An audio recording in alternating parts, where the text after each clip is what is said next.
Bueno, buenas tardes. Voy a aprovechar para las personas que vienen por primera vez, como darles una pequeña introducción muy rápida de cómo es la dinámica y pues también para repasar un poco el tema de la metodología. Estamos estudiando el libro de Hebreos.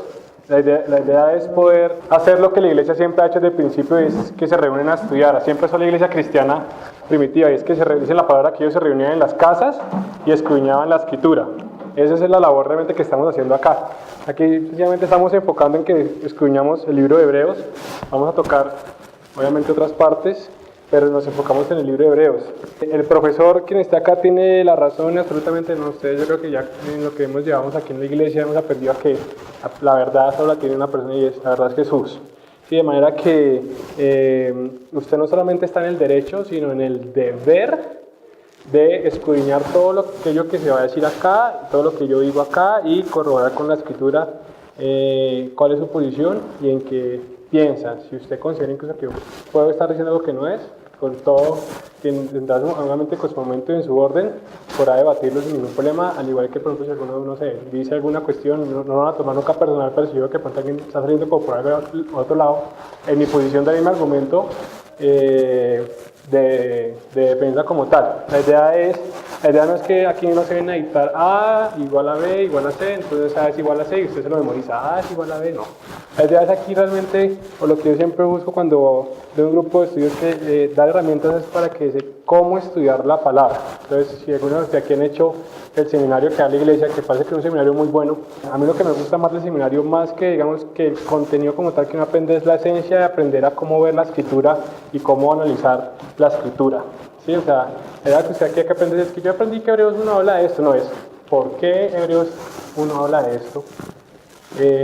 ¿A qué se debe y cómo defiendo yo? Que usted aprenda, que aprendamos a argumentar el porqué de la fe. La fe no es ciega. La Biblia dice es que por vista no andamos, sino por fe. Es decir, que la fe es lo que tiene que ver por nosotros, porque si no dice que los ciegos, guías de ciegos, ¿qué pasan? Se caen, y los que lo siguen se caen con ellos. Entonces la idea es que aprender que la fe es totalmente sustentable, que se puede presentar defensa de la fe. Es una rama que se llama apologética. En esa orden de ideas, entonces, ¿qué?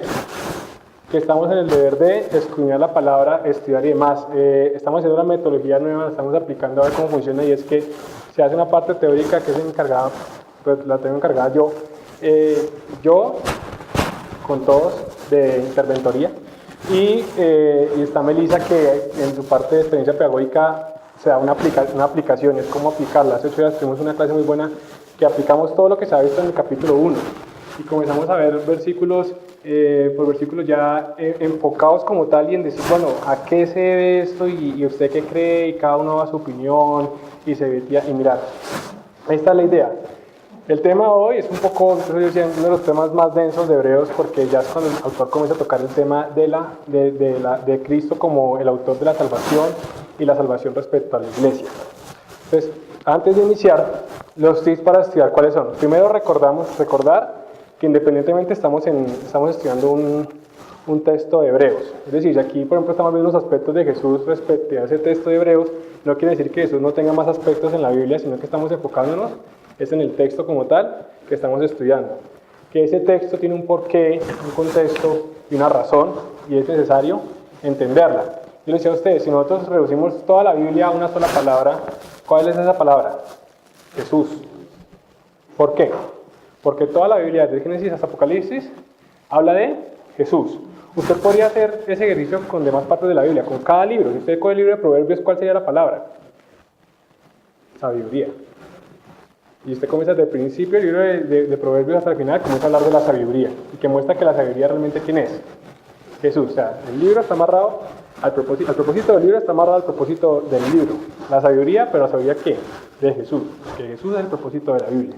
El libro de Hebreos tiene el porqué, está escrito hacia una comunidad judía, precisamente por eso se llama el libro de los Hebreos. Se desconoce el autor. ¿Por qué es importante saber esto? Porque sabemos que el autor le está hablando a gente que conoce las instituciones del Antiguo Testamento. Conocen qué era el templo, el sacrificio, la ley, la vara de Aarón, los profetas, los padres. Conocen todo ese proceso que, digamos, tiene una religión, bueno, como se dice comúnmente, abrahámica. que puede ser el Islam, puede ser el judío, puede ser el cristianismo. Tenemos una misma raíz, usted sabe eso, ¿no?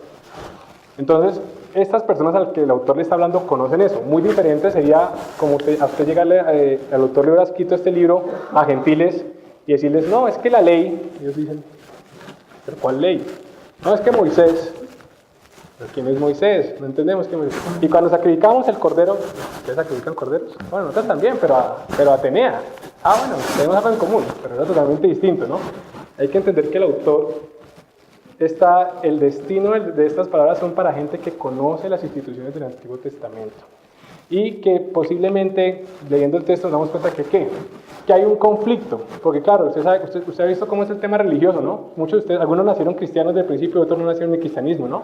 Pero apenas usted comenzó a conocer la verdad, el que tuvo conflicto religioso, se chocó bastante, ¿no? Y en la casa también se chocaba, y qué pasó, y la tradición, y esto, y era duro, ¿no? Y a usted al principio le costaba, pues el que es de buena práctica religiosa le cuesta. El que de pronto no era de buena práctica religiosa, como que le da igual, y al final usted ve gente que dice, no, yo soy católico, pero voy a la iglesia cristiana porque hablan tan lindo, pero yo soy católico.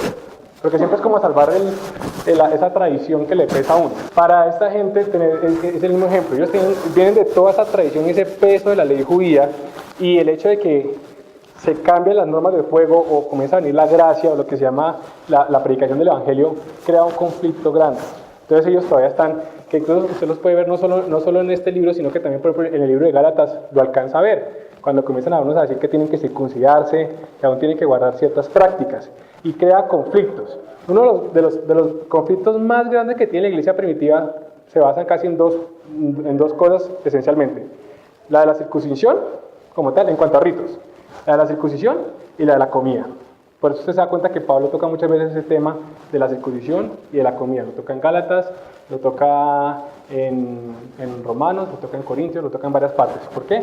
Usted sabe cómo es el judío en cuanto a la regla de comida, ¿no? Usted sabe que usted va al Carulla o a comprar y usted ve que hay unos alimentos que tienen un pequeño signo que dice abajo kosher, ¿cierto? Porque tiene que ser aprobado, porque ellos no comen algo que vaya en contra de la ley, ni se sientan a comer con alguien que no consideren parte de su comunidad.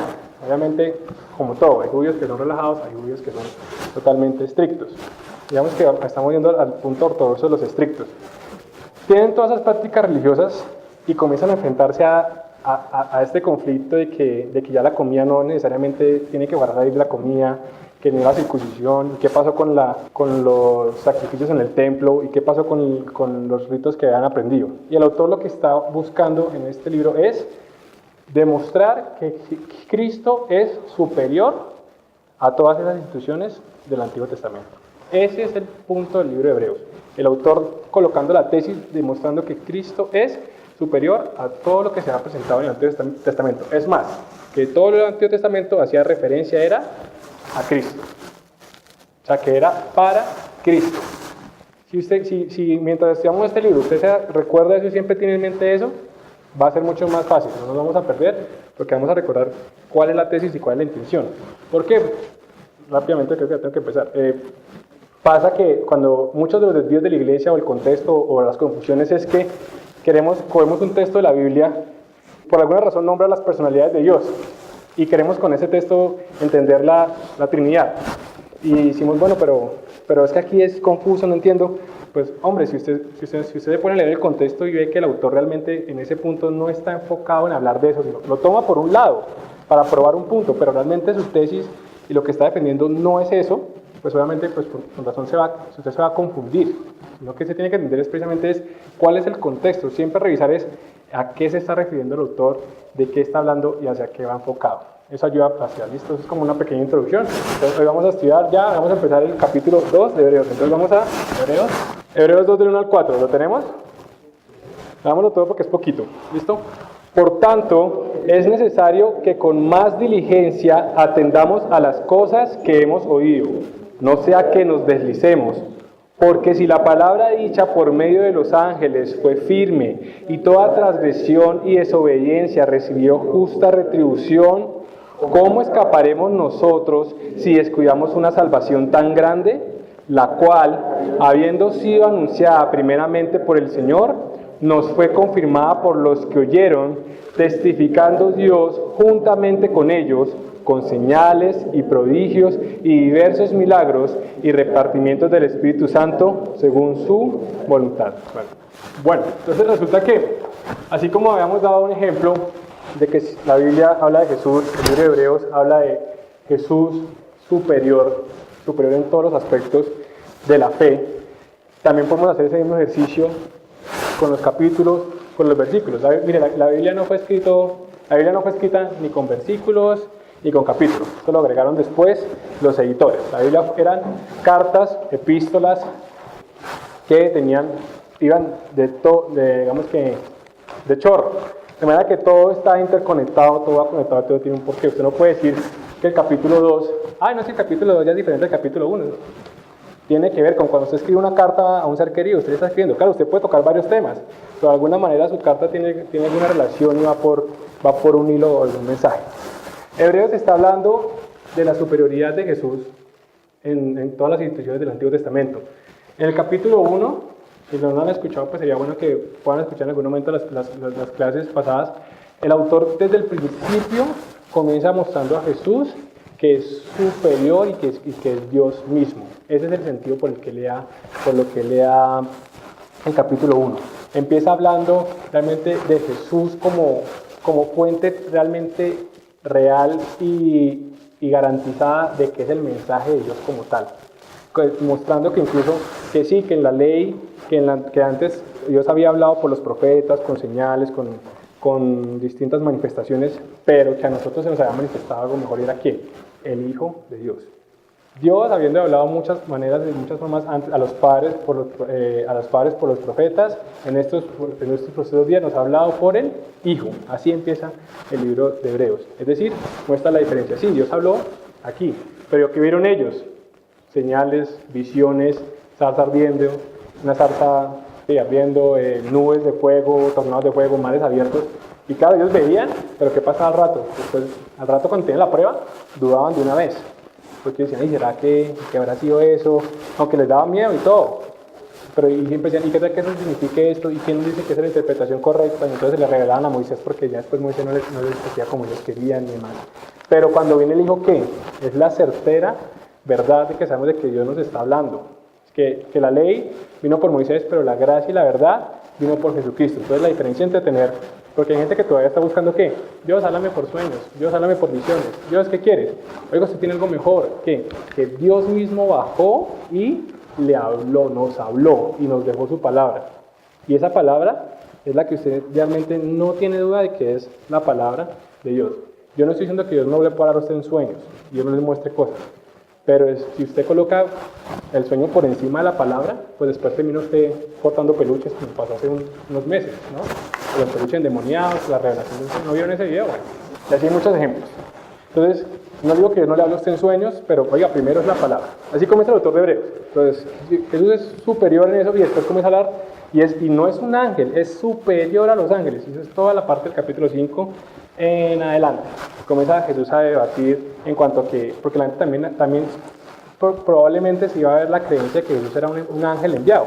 Hoy en día hay religiones que creen que Jesús es un ángel. ¿Usted sabe que los testigos de Jehová creen que Jesús es un ángel? ¿Que él es el arcángel Miguel? ¿O Gabriel? Bueno, Miguel o Gabriel, no me acuerdo cuál es. Uno de los. Sino que con otro nombre. El nombre del arcángel Miguel aquí es Jesús. Aún lo creen. Y el autor está diciendo, no es un ángel. Él es el Hijo de Dios. Y él es Dios mismo. Eso por ese lado. Y ahora entramos al capítulo 2. En esto que acabamos de leer fueron 4 versículos. Si lo podemos reducir a una palabra, tratemos de reducir a una palabra. ¿Cuál sería la palabra importante en la que está girando todos esos 4 versículos que acabamos de leer? Ojo, esto no es Biblia, no, es que es salvación, no, esto es el método de estudio, por eso entender qué. ¿Por qué salvación? Porque todos esos 4 versículos realmente están girando alrededor de qué? De la salvación. Específicamente, ¿qué? El no descuidar. Entonces, ya íbamos a partir para venir a estudiar todo lo que siempre está hablando de ese punto. Ahí se puede tocar muchas cosas, pero vamos a intentar hacerlo lo más grande. Entonces dice, versículo 1, ¿quién me va a leer el versículo 1, por favor? Por tanto, es necesario que con más diligencia atendamos a las cosas que hemos oído, no sea que nos deslicemos. Ok, dice por tanto. Ese por tanto, ¿a qué significa? ¿Qué? Con más ganas. ¿Quién tiene otra idea? Muy bien. Por eso la resumo. Partamos desde ahí. No está mal lo que, o sea, no es que esté mal, pero de ahí puede decir, no, es que por tanto, si Dios te quiere con fuera, no repita conmigo. No, el por tanto es que viene hablando de lo que viene atrás. ¿Qué es lo que viene atrás? Pues es el repaso. Que él está demostrando que Jesús es superior y que la revelación de Jesús es superior a lo de los ángeles. ¿Por qué? Porque en el capítulo 1, en la segunda parte, ya está haciendo un paréntesis entre el Hijo de Dios y los ángeles, pero aquí también va a dar una diferencia que pienso yo que es de las más importantes. Entonces, él está marcando como precisamente las diferencias entre la dispensación, ya por llamarlo así, de la ley con la dispensación de la gracia. Y está marcando y demostrando que en la gracia todo es superior. Desde que está Jesús, todo es superior. Por tanto, claro, porque en la ley funcionan las cosas así, pero en la gracia son así. Por tanto, y vamos a explicar. ¿Sí? ¿Hasta ahora clara la idea? Ok, dice, por tanto, o sea, recordando el contexto de Jesús, o sea, que si la ley fue algo que se tomaba con tanto celo, pues ¿cómo usted cree que se debe tomar la gracia? ¿Y sabe cuál es el chiste? Que la gracia se la toman más por la paz.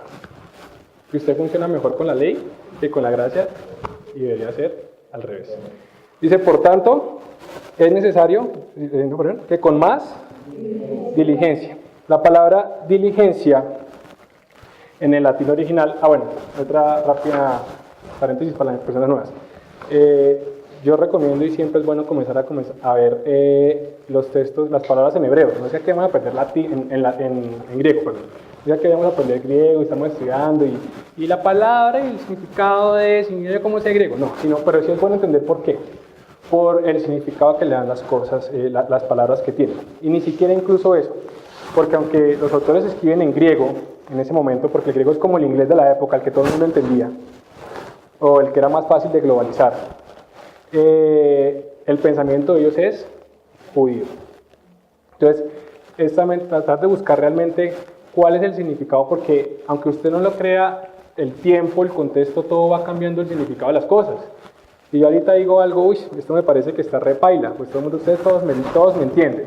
Pero en 500 años, va y alguien me escucha este audio, por ejemplo, y dice, uy, no, él dijo que era re paila, y paila significa chévere o otra cosa totalmente distinta. Pues ahí se va la doctrina para otro lado. Y esto pasa mucho. Por eso es que bueno siempre es que mirar, oiga, ¿qué significa esta palabra en el original? Y si estaba así escrito, no, porque a veces uno incluso mira y dice, pues esta palabra aquí como que no me coordina con lo que viene diciendo. Y uno va y mira, y resulta que es una palabra muy similar, pero realmente no está queriendo decir al punto. Y no solo eso, bueno, ese es el significado en el griego. ¿Y cómo era el pensamiento judío en cuanto a ellos? O para un judío, ¿qué era realmente el significado de esta palabra como tal? Todo eso lo lleva a uno a profundizar, ¿sí? No es para que usted se vuelva erudito y, ay, venga, yo le explico, no. Es para poder entender cuál es el significado del autor que le está dando, no le pase que usted comience a interpretar conforme a esto. A mí me encanta, por ejemplo, cuando es la palabra de los talentos, ¿no ha visto? Entonces, la palabra de los talentos, entonces, ¿cuál es el mensaje? Que tenemos que usar nuestros talentos a Dios. Entonces está pensando que tiene que ir a cantar porque usted canta bonito y porque usted pinta bonito, porque es que dice que los talentos, su merced de talento era una moneda. Pero todo el mundo usted va y lee ese versículo y todo el mundo lo mira para el talento, como dice talento. Entonces todo el mundo va pensando que es ir a cantar, yo pinto bien, entonces voy a pintar un mural para predicar el evangelio. No es que no esté mal, pero entienda que el talento realmente está hablando ahí de la moneda. ¿Y por qué la moneda era el ejemplo? Porque es que sabe cómo el dinero es ¿qué? Lo que le mueve a usted, ¿no? O lo que usted, ¿por qué todos los días le levanta a trabajar? ¿Porque le gusta el trabajo? Pues sí, le queda también, pero sabe también que es porque necesita para sobrevivir, ¿verdad? Ese tipo de cosas pueden pasar, entonces es importante. Bueno, volvamos. Entonces dice, la palabra diligencia viene de la palabra proseco, que realmente significa poner en práctica lo que oímos. ¿Verdad que si lo quisiéramos leer un poco más textual, se puede hacer? Por tanto, es necesario que pongamos en práctica y atendamos las cosas que hemos oído. porque usted puede oír, muy bien, pero si no pone en práctica, ya vamos a ver qué puede pasar. Dice la palabra en Santiago, si no estoy mal, ¿no? Que no solo es ser oidor de la palabra, sino que hacedor de la palabra. Muy bien, vamos a Juan, capítulo 8, versículo 31. Dijo entonces Jesús a los judíos que habían creído en él: si vosotros permanecéis en la verdad, seréis verdaderamente mis discípulos. Entonces Jesús está diciendo, ¿a quién les está hablando? A unos judíos. Pero ¿cuál era la condición especial de estos judíos? Que habían creído. Pero ¿qué es lo que realmente usted le hace discípulo de Cristo? Que permanece en la palabra. Usted puede oír y está muy bien que oiga, pero el discípulo es el que permanece, es decir, el que vive y hace. Eso es, por tanto es necesario que con más diligencia, que usted practique la palabra. Vamos a la consecuencia de no hacerlo. Vamos a Mateo capítulo 7, versículo 24. El que escucha lo que yo enseño y hace lo que yo digo es una persona precavida y construyó su casa sobre piedra firme. Vino la lluvia y el agua del río subió mucho y el viento sopló con fuerza contra la casa, pero la casa no se cayó, porque estaba construida sobre piedra firme. Pero el que escucha lo que yo enseño y no hace lo que yo digo es como una persona tonta que construyó su casa sobre la arena. Vino la lluvia y el agua de los ríos subió mucho y el viento sopló con fuerza contra la casa y la casa se cayó y quedó totalmente destruida. Ya lo termino, por favor. Cuando Jesús terminó de hablar, todos los que escuchaban quedaron admirados de esta enseñanza, porque Jesús hablaba con gran autoridad y no como los maestros de la ley. Bueno, entonces, nótese una cosa, mire, las dos personas que están en esa palabra de Jesús, dice que los dos que escuchan. La diferencia en qué está, en el que hace y el que no hace. Entonces, está muy bien que usted oiga la palabra sí, pero usted quiere saber por qué a veces su vida de fe no avanza, usted por qué a veces aunque viene a la iglesia dice no entiendo por qué y pasa esto. No estoy hablando necesariamente de su estado económico o sentimental, aunque puede estar relacionado, pero más de, por ejemplo, yo trato de orar, pero no, me cuesta orar, yo no sé por qué no puedo predicar más. Yo vengo a la iglesia todos los domingos, sí, muy bien que lo haga, pero estás actuando la vida de fe, estamos haciendo la vida de fe. Si usted no hace, apenas se le crezca el río es la corriente de este mundo. Apenas se le venga que el trabajo, que es que tengo esta deuda, que es que no puedo ir, que tengo que trabajar, quién me va a pagar esto, todas esas demás cosas. Entonces, ¿usted qué pasa con todo lo que usted ha edificado? Porque usted puede oír y crecer en conocimiento. Entonces, esto significa esto, significa proceso, significa el hebreo, significa esto. Y usted comienza a aprender y está muy bien que aprenda eso. Pero si usted no pone en práctica lo que hace, apenas se le crezca el río, ¿sabe qué le sirve saber que la palabra en latín de diligencia era proceso? Muy bien, absolutamente no. Es el que escucha y el que hace. A este compara Jesús, que es el que edifica sobre la roca es él. De manera que, y dice que cuando él terminó de hablar, ¿qué? Dice que la gente se admiraba de su doctrina, ¿por qué? Porque enseñaba con qué. ¿Usted sabe qué es enseñar con autoridad? ¿Usted ha visto cuando un papá regaña al hijo cuando que lo ve fumando y él también fuma? No fume, que eso es malo. El hijo lo ve. ¿Por qué? No tiene autoridad moral. ¿En qué modo me va a decir a usted las cosas? ¿Sí? Pero dice que Jesús tenía que autoridad y no enseñaba como quién, como los maestros y los escribas. Allá vamos a profundizar ahorita un poquito más adelante. Sigamos. Llegamos a Marcos 4:13. Y les dijo: ¿no sabéis esta parábola? ¿Cómo pues entenderéis todas las parábolas? El sembrador es el que siembra la palabra. Y estos son los de junto al camino, en quienes se siembra la palabra, pero después que la oyen, enseguida viene Satanás y quita la palabra que se pone en sus corazones. Estos son asimismo los que fueron sembrados en pedregales, los que cuando han oído la palabra al momento la reciben con gozo, pero no tienen raíz en sí, sino que son de corta duración. Porque cuando viene la tribulación o la persecución por causa de la palabra, luego tropiezan. Estos son los que fueron sembrados en el espíritu, los que oyen la palabra, pero los afanes de este siglo y el engaño de las riquezas y las codicias de las otras cosas entran y ahogan la palabra y se hacen fructuosas. Y estos son los que fueron sembrados en buena tierra. los que oyen la palabra y la reciben, y dan fruto a 30, 60 y a 100. Todas las tierras de la parábola del sembrador oyeron la palabra. Todos la oyen. Pero solo hay unos que son los que producen frutos. De la tierra buena, que son los que hacen la voluntad. ¿Entienden la diferencia? Lo que está hablando el autor de Hebreos, porque viene es el por tanto. Sí, ¿se acuerda que la ley era así y este era el castigo de la ley? Bueno, por tanto nosotros, ¿qué? Solo vamos a escuchar la gracia, que es lo que generalmente tendemos a hacer. ¿Cómo? Vamos a ponerla por obra. Porque es que hay un tema y es que mire, los de la ley, por lo menos de la ley sí hacían las cosas, al menos porque les tocaba, pero ¿qué? Pero las hacían. Pero no recuerdo bien si es Mateo 21, se ha visto la parábola de los dos hijos, ¿no? Que llega el padre y le dice a uno, ve, y uno le dice a él, no lo quiero.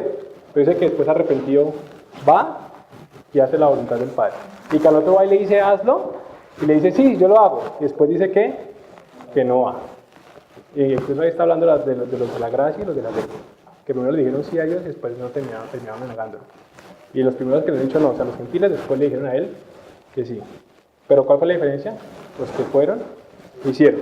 Entonces, por tanto, es necesario que con más diligencia atendamos las cosas que hemos oído, no sea que nos deslicemos. La palabra deslizar en el griego original significa parrarreo. Entonces, parrarreo. Igual, de todas maneras, es bueno que igual la busquen, o de pronto ahorita las anotamos, porque es que me toca escribirla en griego y no soy bueno. Si mi palabra en español no se entiende, menos la griego. Entonces, parrareo, que se puede usar, o significa a la deriva, o que es empujado por cualquier corriente. Se usa de esa misma manera.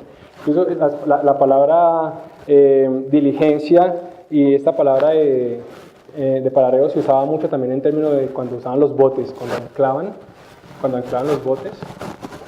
Lo que mantenía firme un bote era esa palabra de diligencia, el procecho, era lo que lo mantenía como tal. ¿Sabe que uno de los primeros símbolos de cristianismo también era, ¿cómo se llama lo que tiran en el barco cuando los tienen el ancla?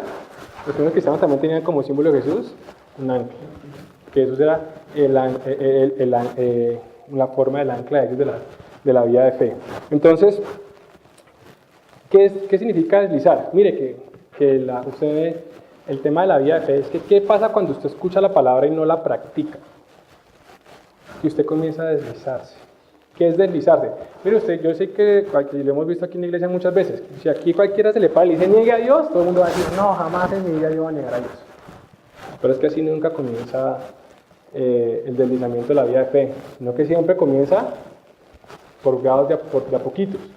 Entonces usted comienza y todo se debe a qué, como usted no practica. Entonces, no, es que a mí me gusta ir a la iglesia, pero como usted no tiene la vida de fe activa, entonces usted no tiene las manifestaciones, los dones, el predicar, la vida en el Espíritu, pues usted cada vez lo toma más como una religión.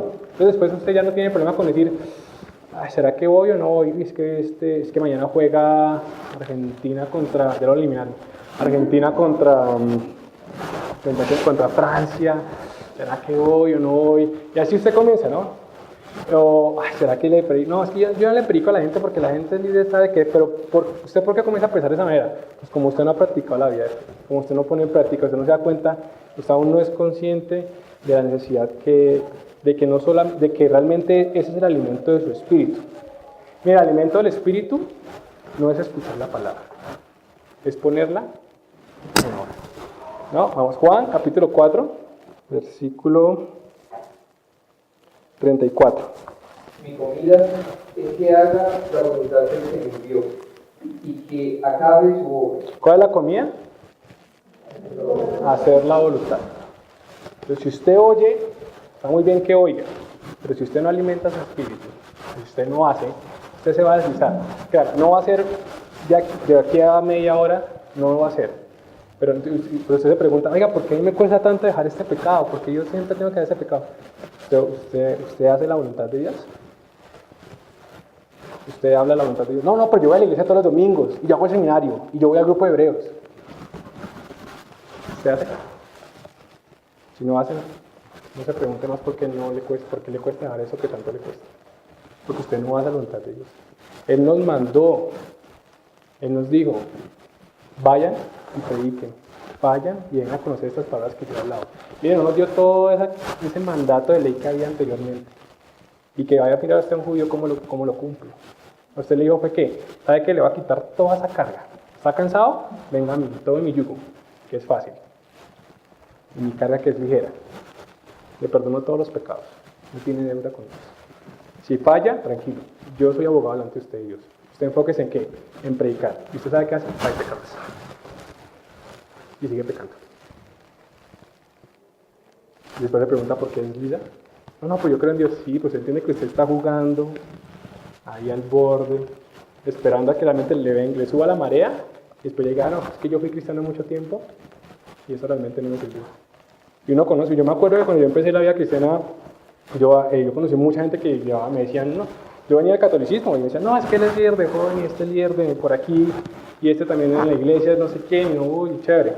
Y hay mucha gente de esas que yo ahora veo en las drogas, totalmente negados de Dios, muchas cosas. ¿Por qué? Que se vivió una religión, se buscó un conocimiento teórico. Está muy bien que vengamos a aprender, pero si usted no pone en práctica la voluntad de Dios, mire, está en riesgo de deslizarse. Por eso le cuesta a usted, por eso le cuesta. Sigamos, Hebreos 2.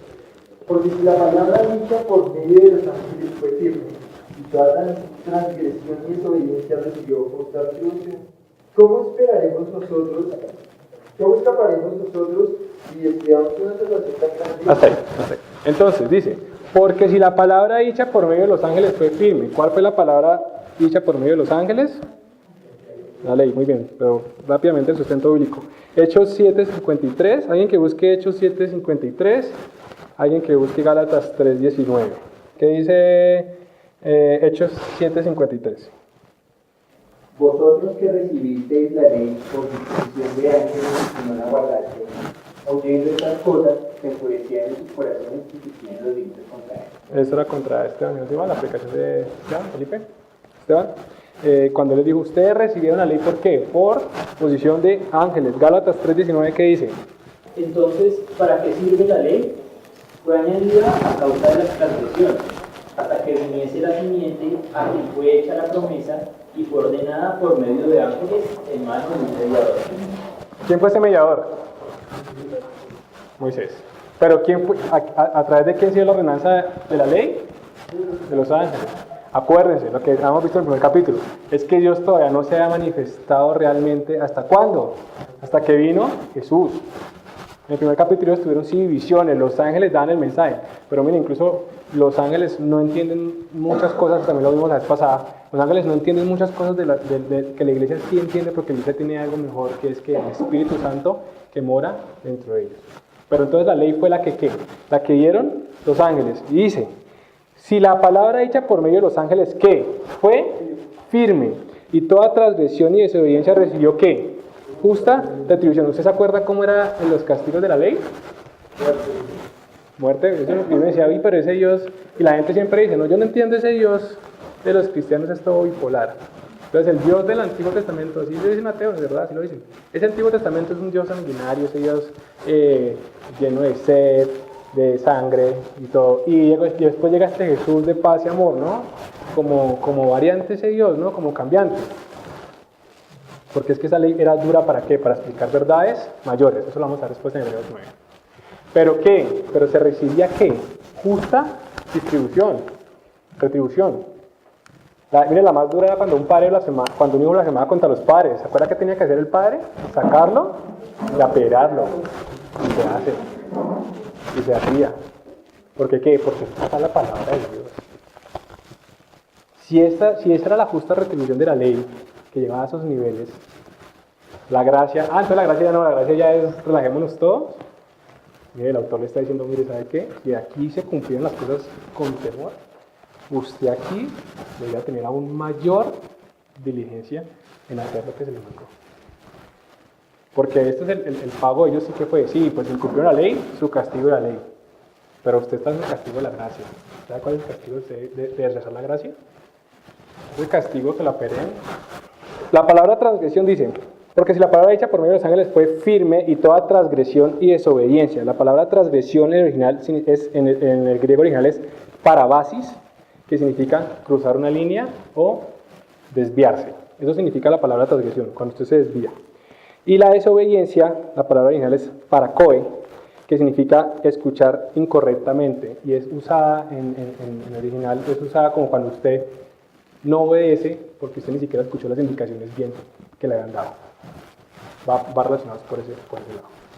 De manera que la desobediencia parte de ahí, de que usted como usted no está escuchando. Por digo, está bien que usted escuche, sí, pero si usted escucha, es para que haga. Si no, pues comete desobediencia. Entonces, la ley fue dada por los ángeles por un intercesor que era Moisés. Pero la gracia también va a tener una justa retribución. Vamos a Hebreos capítulo 3, un poquito más adelante, versículos 16 y 19. ¿Quiénes fueron los que, habiendo oído, le provocaron? ¿No fueron todos los que salieron de Egipto por mano de Moisés? Sí. ¿Y con quiénes estuvo él disfrutado 40 años? ¿No fue con los que pecaron, cuyos cuerpos cayeron en el desierto? ¿Y a quienes juró que no entrarían en su reposo, sino a aquellos que desobedecieron? Y vemos que no pudieron entrar a causa de incredulidad. ¿Cuál fue la causa de ellos? Increíble. Recuerda que estamos viendo que realmente la palabra desobediencia significa no escuchar bien, no hacer por no haber escuchado bien, ¿verdad? Bueno, esos son ejemplos del castigo de la ley, ¿no? Mire, Dios no les pasó por alto a su pueblo, no se lo pasó, incumplieron, eso y se acabó. Vamos a Hebreos capítulo 10, versículo 28, ¿quién lo lee? El que viola la ley de Moisés por el testimonio de 2 o 3 testigos muere irreprensiblemente.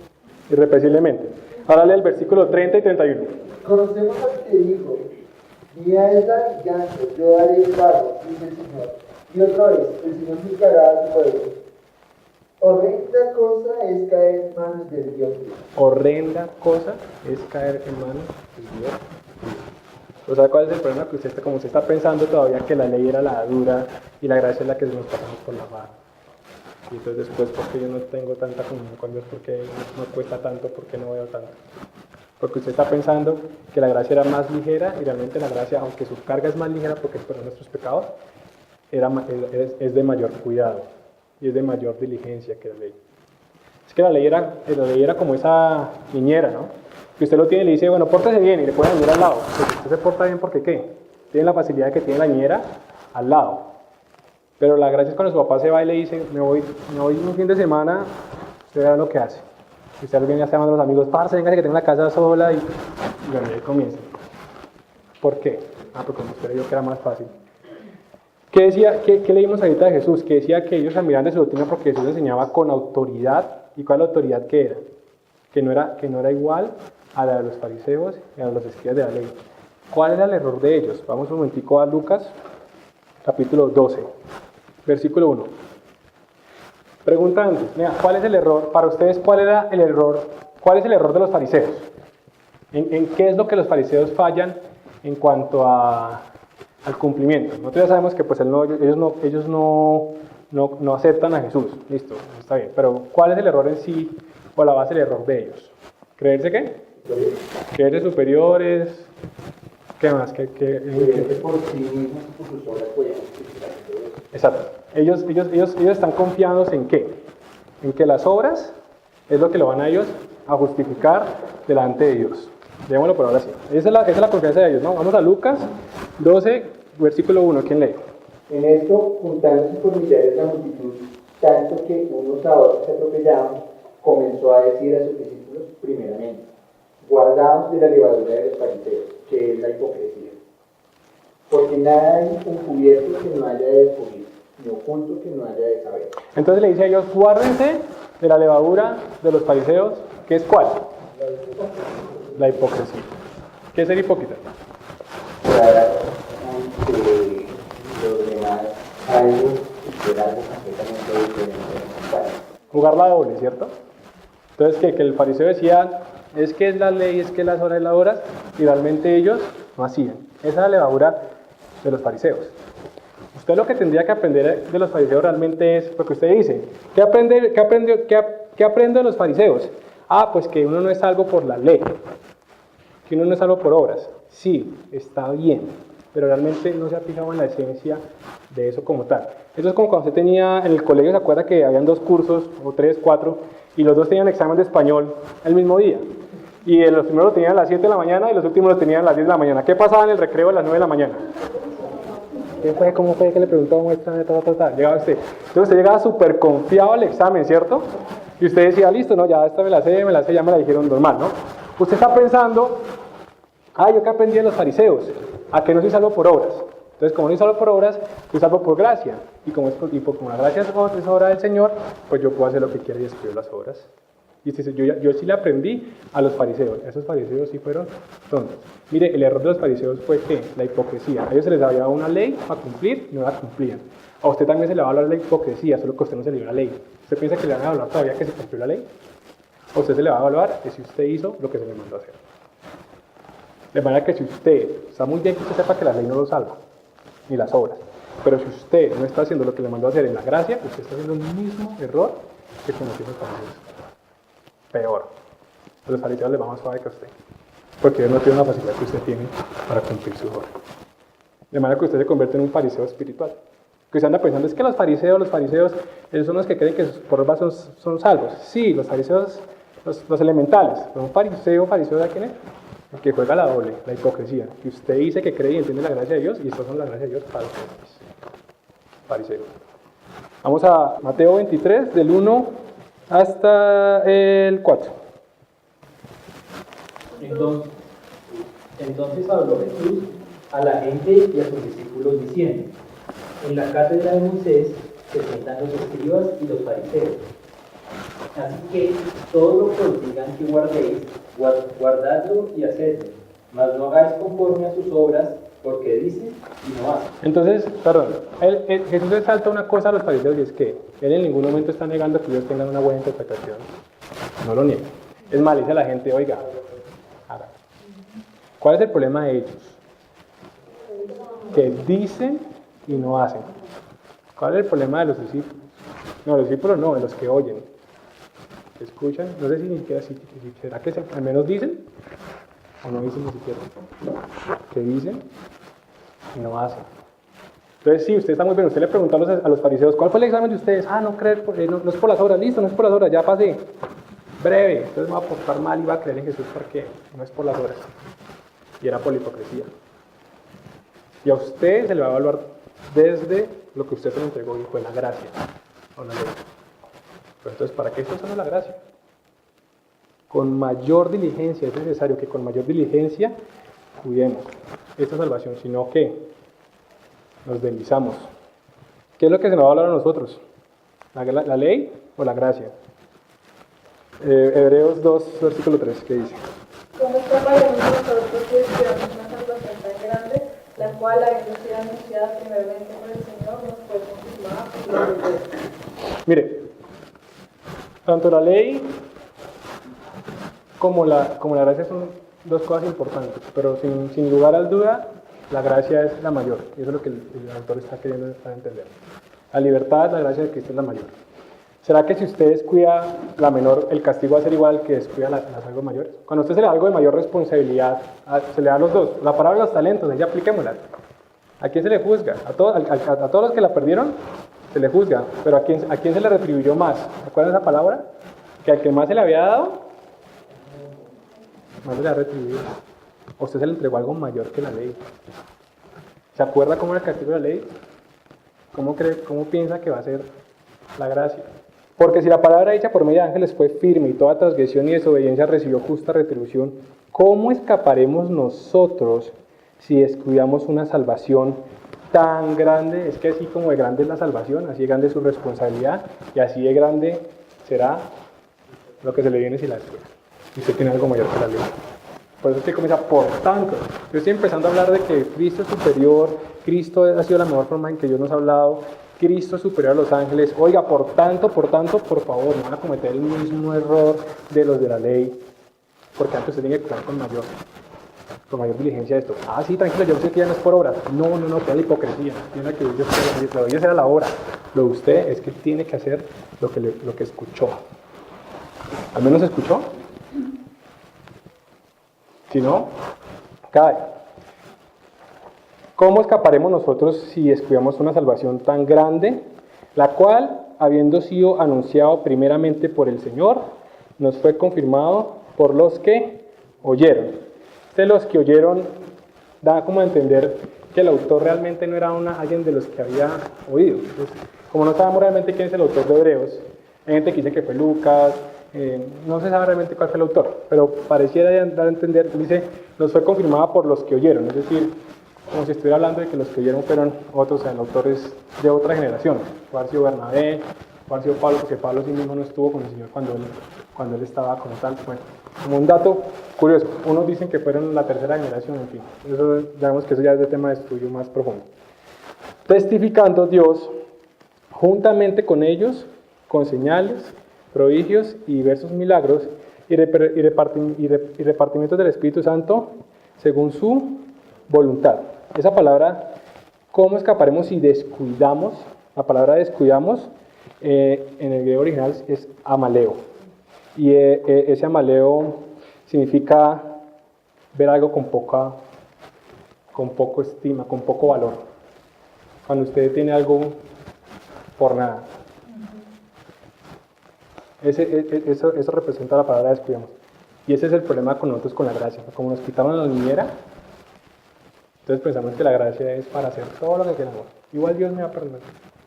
Igual Dios va para... yo voy el domingo a la iglesia. Mire, Dios sí lo perdona.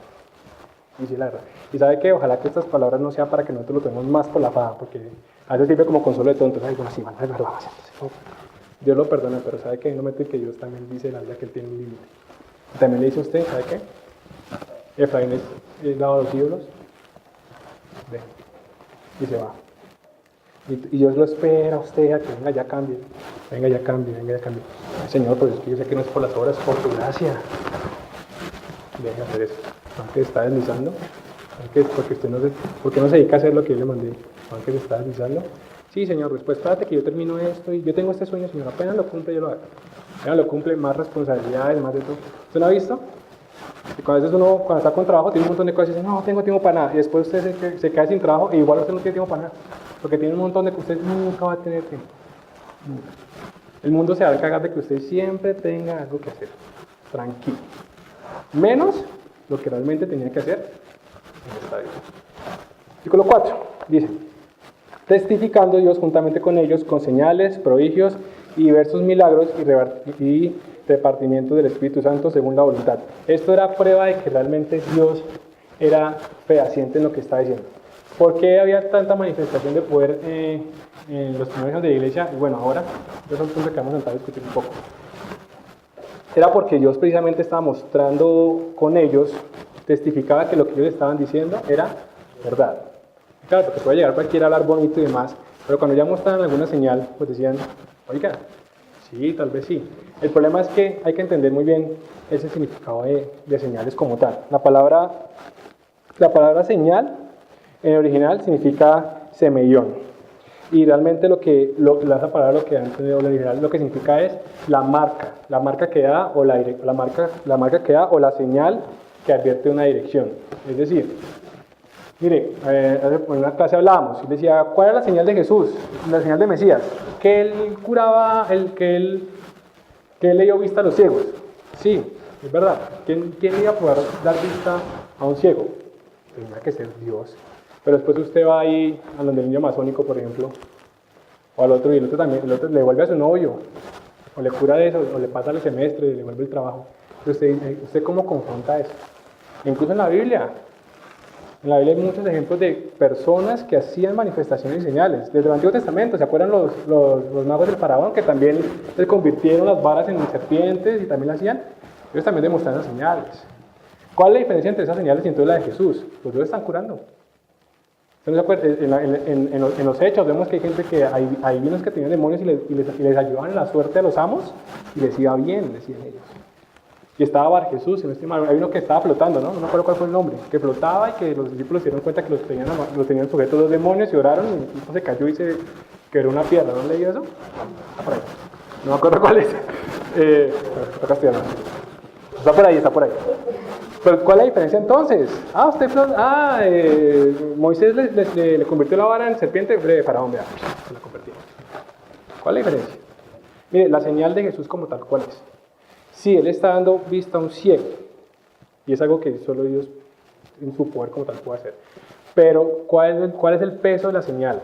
Que los profetas ya habían dicho que el Mesías le iba a dar vista a los ciegos.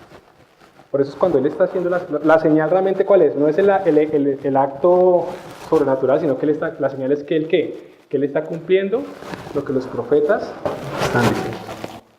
Por eso es que el verdadero significado de señal en la Biblia es la marca, lo que marca la dirección, es que cumple. El acto sobrenatural, mire, Jesús lo dijo, muchos me dirán, Señor, Señor, en aquel día, no sanamos enfermos en tu nombre, y en tu nombre echamos fuera demonios, e hicimos muchos milagros, y yo les diré, ¿qué? Nunca los conocí. Apártense de mí, hacedores de maldad. ¿Sabe qué fue lo único que ellos no hicieron? Ahora vamos a Mateo 7:22. No todo el que me dice Señor, Señor, entrará en el reino de los cielos, sino ¿quién? El que ¿qué?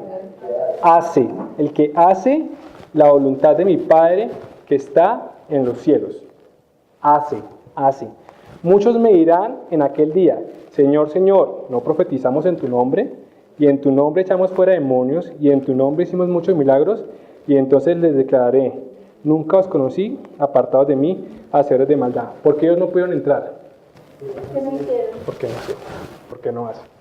Está muy bien que usted venga y oiga, está muy bien que usted venga y aprenda, pero si usted no hace, no se engaña, está deslizando. Y usted dice, no, yo creo en Dios. Tranquilo, es que el deslizamiento nunca es el totazo de frente. Jamás. Uno se está dando cuenta y usted cuando se está dando cuenta ya está cada vez más bajo. Y aunque usted la vida le manda señales, usted siempre ¿por qué es tan raro? ¿Pero por qué no me sale? Usted no está haciendo.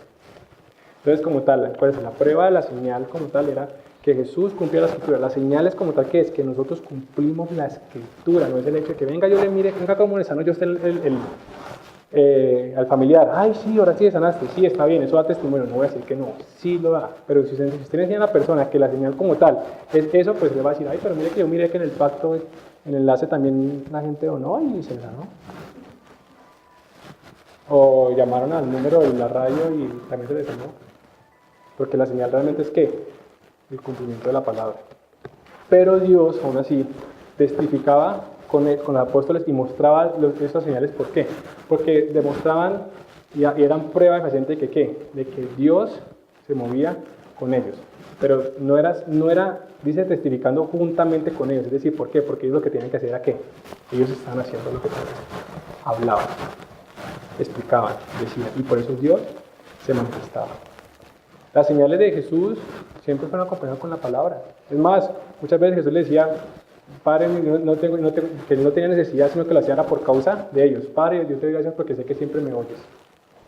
Y esto lo hace no por causa mía, sino por causa de ellos. Porque como el hombre hasta que no ve ese tipo de cosas no se avispa. Pero por más que usted se queda en ese tipo de cosas, no se da cuenta que el mayor era el conocimiento de la palabra, pues usted se puede deslizar muy fácilmente. Si usted está pensando de que si yo vengo a Dios es porque, es que yo nada que puedo resolver mi vida sentimental, y yo quiero que Dios me ayude, y cómo hago para que Dios me ayude, Dios muéstrame. Apenas Dios se la resuelva, usted mira. Porque realmente es lo que usted está haciendo. O cualquier tipo de necesidad.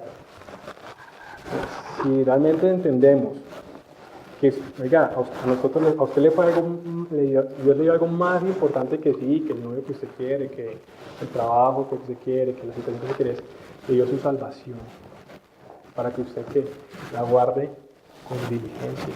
Pues usted todavía está pensando que puede actuar igual. Ay, no, pero ¿y dónde está el guardia? No, no hay guardia. Bueno. Y el castigo es peor que los que fueron de la ley. Guarde la salvación. ¿La salvación se puede perder? No se puede perder.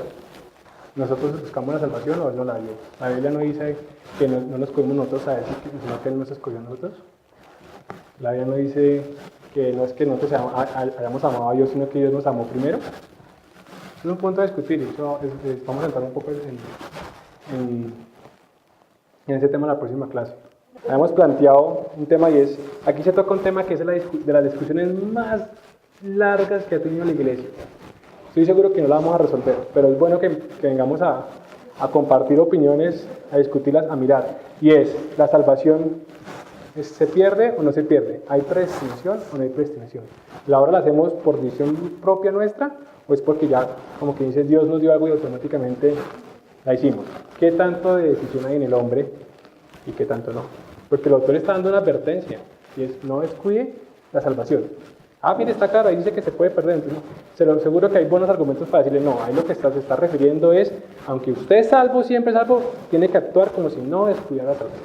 Pero es una discusión, mire, es una discusión que lleva siglos. Arminianismo, calvinismo, predestinación. ¿Dios escogió o Dios no se escogió, o Dios no escogió? ¿Somos elegidos o escogimos a Dios? ¿Dios nos escogió? Eso es lo que vamos a, esa es la profundidad que vamos a ver dentro de ustedes porque toca este tema de la salvación. Estamos hablando de no descuidarlo. Si no dejamos que le sea porque lo que tenemos es el espíritu de él, pero si tú tienes si le das importancia a la carne, como tú estás en la gracia y no estás alimentando, ¿con qué se alimenta el espíritu? Haciendo la voluntad, haciendo lo que el Padre mandó. Pero si usted tiene espíritu débil, no, pues si no eres espíritu, predica. Pero por ahora, sin entrar a tanta profundidad, más en el tema teórico que es el de hoy, es, miren, no descuidemos lo que Dios le ha dado. Es decir, no se pase por la hoja de la gracia. Deje de estar usando la gracia para lo que no es. Si la ley que fue dura, dada por ángeles, tuvo una justa retribución, y tuvo su retribución y demás, ¿qué le hace a usted pensar que la gracia que es más valiosa y superior no va a tener también su justa retribución? Y justa es que es conforme a, no va a ser igual. No va a ser igual. Dice Jesús, ¿no? Que cuando él se lamentó y decía de la ciudad, ay Jerusalén, Jerusalén, si en Sodoma se hubiera hecho los milagros que tuviste, hace tiempo que ellos se hubieran arrepentido, en ceniza. ¿A quién le va a ir más duro? ¿Y usted se acuerda qué le tocó a Sodoma? Fuego cayendo del cielo, quemando a todo el mundo. Pero Jesús dice, ay Jerusalén, ¿a quién le toca más duro? Dice, ay, esos fariseos. Y usted está siendo fariseo muy pronto también, ¿no? Que son muy hipócritas, con la gracia que le da el Señor.